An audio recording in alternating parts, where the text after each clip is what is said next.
Hello, I'm Mark Wilson, and I'm a reproductive physiologist that works for Zinpro Corporation. I'm in their research and nutritional services group and provide technical service out in the field. My discussion and information that I've been bringing to the seminars here in Brazil is dealing with the issue of what happens with reproductive performance if we have lameness in a sow herd. With this, my major point that I want to do to start with for the group is I talk to them and explain the issue of how lameness actually causes the physiologic problems for the sow that creates the lower productivity. Then what we do is take a look at what are the issues that we can do to help change this and what are the modifications in the system that we'd like to look for.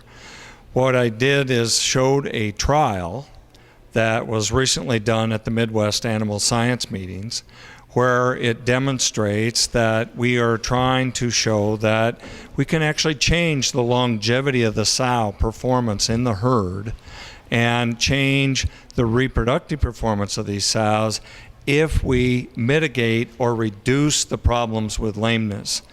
We'd like to actually prevent lameness as our highest priority in taking care of the sow herd. So when we look at this and look at this data, what it showed is we got a significant response on culling rate, changed the actual longevity of the sows in this 3 parity study.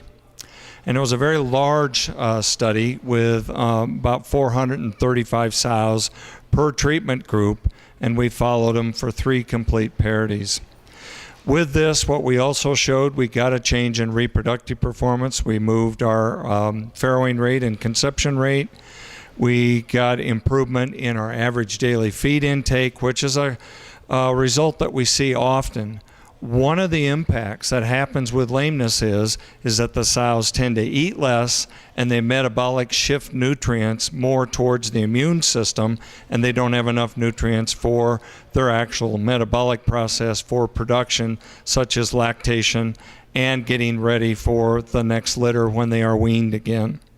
So the impact of this showed that we got a very nice result in changing our reproductive performance, and in the 3 parities, our group outperformed by 450 additional piglets born to the group that was on our trace mineral, metal complex mineral that we call Avela sow that was fed to these animals. When we take a look at, when we take a look at the impact of what we see on the farm when we move lameness, what we find is we get a result that is actually much more significant than what we'd anticipate just looking at what happens to sow performance. This comes about from things like if we move longevity and improve it, what we do is can reduce the number of gilts that actually are coming into the system. We improve the horn quality of the claws such that they reduce the number of issues with lameness. And so as longevity moves and performance moves, we lower the number of gilt litters in the herd, which has a dramatic effect on the actual overall performance of grow finish performance, which then adds to the economic benefit for removing lameness from the system and using the Avela sow as a nutrient mechanism to at least be one portion of the reason or the causes that we're trying to do to help prevent lameness in the sow herd. If you would like more information about the Zinpro performance minerals, and particularly Avela sow is the one that we use for prevention of the lameness issues, that please contact a Zinpro representative in your area. Thank you.